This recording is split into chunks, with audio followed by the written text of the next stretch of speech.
Saturday, August WTIM, and we'll have a concert. We'll have a band playing for the first 45 minutes or so. We'll have crafts for the kids. You can enter a giveaway. And one of the cool things for this year's Astronomy Jamboree is that it happens to coincide with the Perseid meteor shower. So we'll have telescopes out there to look at the stars and the planets and the moon, but we'll also just kind of be relaxing and looking up at the sky and seeing if we can see any shooting stars. So it should be a pretty fun evening, as long as the weather cooperates. Yeah, what an awesome event. That sounds like it's going to be going on for 30 years, and you guys got telescopes out there, and it's going to be a great night for it. Do you guys have those telescopes on hand over there? Or do you guys get those from someone else? No, we do have some on hand. We have a nice one that is computerized, so we can kind of calibrate it to the night sky, and then it'll track stars, and we can tell it, hey, I want to look at this particular star, and it'll just move there and look at it, which makes our job a little bit easier. Yeah. But yeah, we're very lucky to have the equipment that we do have, so we're excited to share it with people. Totally. That sounds super cool. And the computerized one, you don't got to spend time moving that an inch by inch over to find that one star. You could just get it locked in. That sounds awesome. The kids have a great time with this? Oh, yeah, they love it. The kids love it. It's really cool, especially I think the moon is probably the coolest thing to look at through the telescope, just because you can see all the craters and everything so clearly. But they love looking at, the planets and just kind of hanging out. There's a big field there they can run around in, and it's just a good time. Totally. You mentioned there's a giveaway happening that night as well. What's in that giveaway? So that has still to be decided. We're not sure yet, but in the past we've given away spotting scopes, small telescopes. Last year we gave away, I think we had like some NASA apparel. So you just never know, but it'll be something space themed. Cool. Yeah, that's what I was going to say. Something that is themed like space and space travel. So that's very cool. Yeah. And observing space, very, very cool. And when will that be? One more time. So that is Saturday, August 12th from 8 to 11 p.m. You can find more information about that on our website, which is maconcountyconservation.org. One thing else that I should also mention is that if you have a telescope that you'd like to bring out for that event, you're welcome to do that as well. The more telescopes that we can have, the better. So just give us a call if you're interested in bringing your scope out for that. Awesome. And this is happening where? This is at Ferns Creek Conservation Area. Beautiful. Is it good scenery out there to see stars better than others? It's really beautiful out there, and it tends to be pretty dark because it's very rural. So yes, we should have good viewing. That's really awesome. Yeah, you go far enough out into the cornfields, you're far enough away from any nearing city, and gosh, the sky really opens up for some really great star viewing. So that's going to be a great night, and a meteor shower happening. So hopefully you guys see some action in the sky there. I hope so. As long as we don't have too many clouds, we should be able to see something. So. Yeah, that could ruin things. Some clouds in the sky. Hopefully, praying for a clear night over here. That's really awesome. Yeah. And, last year the sky just opened and it poured. Oh God! Just rained the entire time. So we're hoping that doesn't happen this year. That's not what we want at all this year. Yeah, praying for clear skies there. That's going to be really cool. That's going to be really awesome. So next up, you guys got a hummingbird event happening. What's happening with that? Yeah, so this is another annual event that we do. This one we do at Rock Springs Nature Center, which is on the south side of Decatur. And this is an event where we have a bird bander, that comes out, and he captures hummingbirds, and then he'll put a little metal band on their ankles, and then releases them. And the reason that we do this is to collect data, basically. If we recapture a hummingbird that has a band on it, we can track that band. We can look at that band and say, okay, this hummingbird was banded this year at this location. And it kind of helps ornithologists keep track of bird populations and the health of those populations. So sometimes we do recapture birds that we caught here at Rock Springs years before, which is cool to see that these birds are kind of returning to the same place every year on their migration. So it's just a neat way to kind of get some information about the lives that these little birds, live.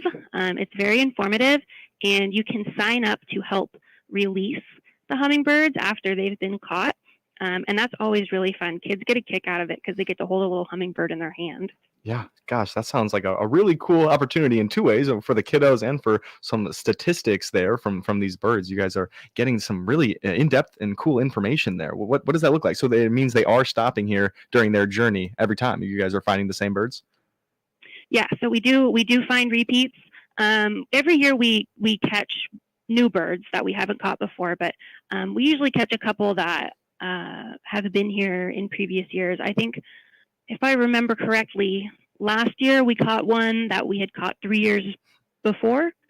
So they definitely are kind of returning to the same area, which is always really neat to see. That is very cool. And with the new birds, you mentioned you throw the bands on their legs so you can they can be marked. And that I'm sure that doesn't affect their flight pattern at all. Those are specially made. Correct. Yes. It's no detriment to the bird. No birds are harmed in the process either. We don't just do this to hummingbirds. Bird banders will band all kinds of different birds. But no, it does not affect their flight pattern. Okay, yeah. I figured as much. They're very humane over there, making sure that they're not disrupting any of the bird's natural functions. That's great. How do you go about catching a hummingbird? So the bird bander will bring a kind of specialized, it's a net that's also a trap. And so you hang one of the hummingbird feeders inside of it. And so the birds will go to the feeder and they'll go into the trap to get into the feeder. And then once we see them land safely on the feeder, we know that they're clear of the door. And then we have a little remote controlled button that we use. We press that button and it closes the door on the trap. Wow. And then somebody just kind of reaches in there and gently grabs them. Yeah. Very interesting. They're very quick moving birds left to right. So I was assuming they'd be hard to catch. So that's very cool. A little computerized system. Yeah. There. Sometimes it's entertaining to watch them trying to catch them.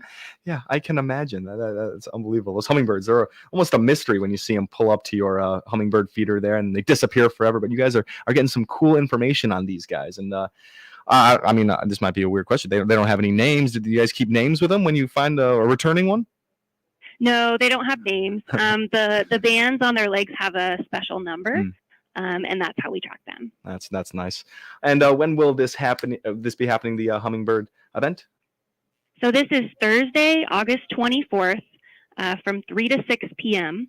You don't have to come for the entire time, but I will say that if you want a shot at helping release a hummingbird, the earlier that you get here, the better. Because there is usually they do it first come, first served, and you never know how many birds we're going to catch.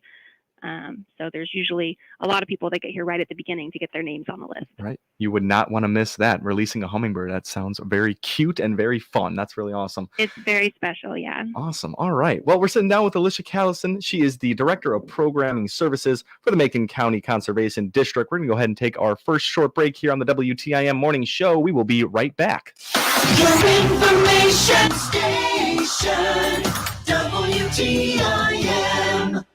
Let's check the markets now on the RFD Radio Network. I'm Jim Taylor. Corn, beans, and wheat all double-digit higher at this hour. September corn up 22, 549. December new crop up 20 and a half, 556 and 3/4. March corn 567 and a half, up 20.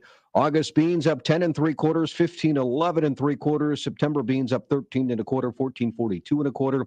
November new crop 1408 and a half, up 6 and 3/4. September wheat up 48 and 3/4, 746 and a quarter. December wheat up 47 and 3/4, 765 and a half. March wheat 779 and 3/4, up 45 and a quarter. August bean meal 445.10, up 230. August bean oil 71.04, up $1.64. Livestock market, August live cattle down 65 cents. August feeders down 212. And August lean hogs 101.17, up 50 cents. Jim Taylor, RFD Radio Network.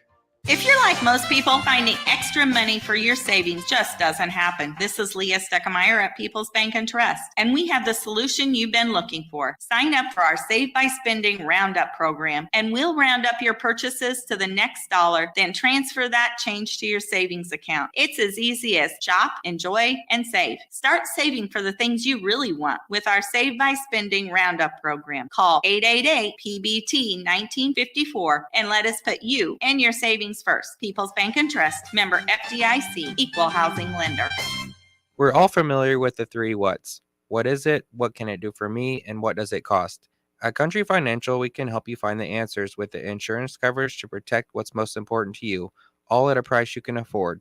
So while you're juggling work and kids while trying to keep an eye on your future, we'll make sure we're one of the first ones there when you need us most. What should you do next? Call me, Brandon Bible, your Country Financial representative at 217-287-2332 to chat about your insurance needs today.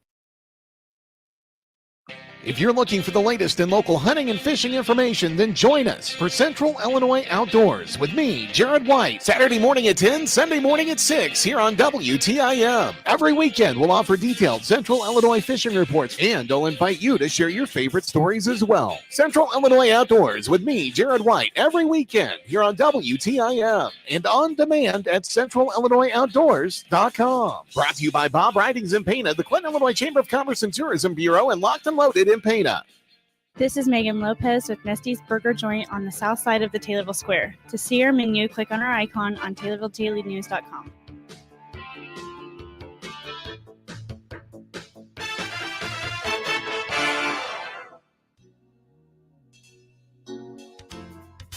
This is Shawless Nagel, Executive Director at Kimmer Village in Assumption. To learn more about our services, click on our icon at TaylorvilleDailyNews.com. Your information station, WTIM. Welcome in to the WTIM Morning Show. My name is Tim Zalabak. It's time now for the WTIM Morning Show. Thank you so much to our live stream sponsors, People's Bank and Trust and Landmark of Taylorville. Sitting down with Alicia Callison. She is the Director of Program Services for the Macon County Conservation District. They got some great events coming up here in the next couple of weeks. Astronomy Jamboree and a hummingbird event. That all sounds really cool. And coming up even sooner here, you guys got another summer concert coming down the way. What's that going to look like, Alicia? Yeah, so we are nearing the end of our summer concert series this summer. And so this Sunday is our fifth concert of the summer. It's also our second to last concert of the summer. Sunday, July 30th at 7 o'clock, you can come out to Rock Springs Nature Center and enjoy a free concert outside in the great outdoors. And we will have a group called The Tangents playing for us this time. They played for us last year at our concert series, and they also played for us at one of our special events last year. We really liked them a lot. They do some cool acoustic music. And people really seemed to enjoy them a lot last year, so I think it'll be a good show. Very cool. So that's the Tangents coming for your next summer concert. That's been a series happening all summer long. What's the reaction been like to the summer concerts this summer? It's been great. We've got a lot of really good feedback. We've had some of our largest crowds that we've ever had for our concert series, so it's been going really well. That is really great. So Tangents coming out. You said that was the Rock Springs Nature Center for that one? Yes, that's right. Awesome. And then what was the day for that? That is Sunday, July 30th at 7 o'clock. Beautiful. And that's the second to last one you said for the summer concert series? Yes, and the last one is August 13th, so 2 Sundays from now. Beautiful. All right. That sounds like it's going to be fun. Many things going on over there at the Rock Springs Nature Center. That's really cool. And even more, you got weekend programs. You got a whole bunch of those. What are some of the new weekend programs? Yeah, so we always have something going on. If you're ever bored on a weekend, you can always come out to Rock Springs, and usually have something going on. So this Saturday, if you're interested in monarch butterflies, we will have a program called All About Monarchs. One of our naturalists will be at Rock Springs talking about monarch butterflies, their kind of life cycle. They were recently designated as endangered by the IUCN Red List for threatened species. So migratory monarchs are one of those species that are kind of concern right now, and So our naturalists will be talking about ways that we can help on an individual level, and just kind of talking about what makes these insects so special, because people really love them. They're one of those universally loved bugs, and not a lot of people like bugs. So just kind of going to talk about that a little bit as well. Yeah, that's a super interesting little take there. Is people don't really like insects, but you see a monarch butterfly, you can't help but admire its beauty and everything. I kind of didn't know they were endangered like that. So what kind of things are they going to talk about with people? Yeah, so she'll be talking about what that designation means. So they're listed as endangered with the IUCN Red List, which is kind of an international list that monitors population levels of different species, but they aren't listed federally or on a state level at this point. So she'll be kind of talking about what that means for the monarchs and how we can help them, and just a little bit about their natural history, their migration patterns, their life cycle, which is very interesting. So Totally. You'll learn some interesting information, I think. Yeah, all important information to know. You don't want one of the most beautiful insects to go extinct out there. So that's really great to get that knowledge out there. Another weekend program you got is a day in the life of a special someone. Can you go ahead and lay that one out for us? Yeah, so we're going to be doing a program on August 6th called A Day in the Life of a Zooarchaeologist. And a zooarchaeologist is an archaeologist that studies animal remains that are discovered at archaeological sites. So this person focuses on bones of animals, basically. And we are lucky that we have one of our part-time staff who is also an archaeologist for the Illinois Natural History Survey. So she's going to be out here on Sunday talking to people about what her job with the INHS is like, the kind of research that she does, and then she's also going to have some hands-on activities that'll be fun for the whole family to kind of get an idea of what that job is like. Yeah, that sounds like it's going to be really cool there. And studying the bones, that's a big job for that person. People have no idea what's going on with those jobs. Yeah, and it's if you're looking at a dig site from 300 years ago, and you pull out a little tiny bone, she's one of the people that can look at that bone and identify exactly what animal it came from. That's unbelievable. So it's pretty cool. Yeah, that's really awesome. Alicia, we got about a minute left. Can you go ahead and tell people where they can find information so they don't miss any of these great events? Yeah, so be sure to check out our website. It's maconcountyconservation.org.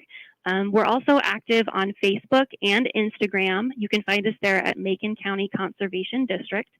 On our website, you can also sign up for our newsletter if you're interested in keeping an eye on all the different programs that we've got coming up, because we do have so much going on out here. So sign up for our newsletter if you want to be the first to know of some of the cool programs and activities that we've got going on. Perfect. Alicia, thanks so much for being on with us today. Thank you so much for having me. Absolutely. That's Alicia Callison. She's with the Macon County Conservation District. She's Director of Programming Services over there. We've had a great conversation talking about all the great things and events coming down the way for them. And you won't want to miss it. So you can go ahead and take a look at that website for all of the information. You are listening to the WTIM Morning Show. My name is Tim Zalabak. I thank you all for listening on the WTIM Information Station. Your information station, WTIM.